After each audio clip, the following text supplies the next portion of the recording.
going on, guys? Welcome back to the channel. Today I'm going to be installing some wheel spacers on the Jeep Wrangler. I'm going to be adding 1.5-inch wheel spacers due to the fact that I still have stock wheels, stock tires, and I kind of want to give it a different look before I go ahead and purchase bigger wheels and tires. So I kind of want to see what 1.5-inch wheel spacers do to the Jeep, and it's on stock height also as well.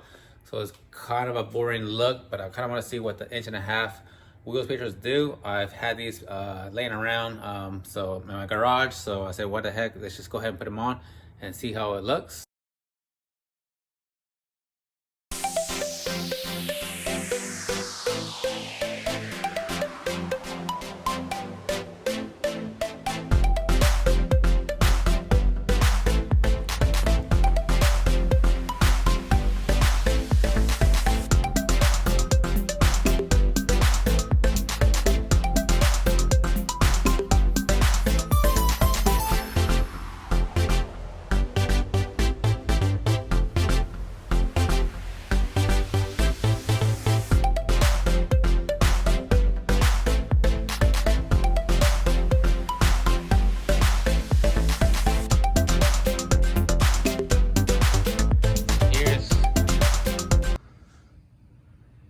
The after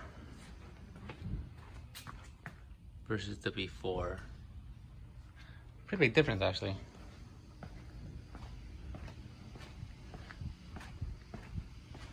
You can tell it definitely sits a lot more out versus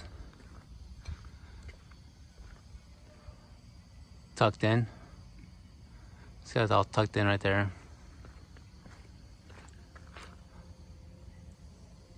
Kind of gives it a little bit of a wider look. Cool. Looks nice, actually. So one of the big things when installing any kind of wheel spacer is making sure that it's flush on the hub here, on the rotor hub. You want to make sure it's all the way flush on the other side. You don't want nothing that's obstructing this from being flush, or else it's going to sit clockwise and then it's going to back the nuts off, and that's when you have accidents. So as long as this is flush to this and it's tight and secure, you shouldn't have any issues. All right, so we got them all on. It took less than 10 minutes, and I want to say it definitely looks a lot wider. The wheels are definitely sticking out, maybe just a little bit more than what they were. Actually looks a lot nicer. Actually looks wider. I like the way it looks. It was just stock wheels and tires, guys. Gives it a complete different look. So you guys will view from the back.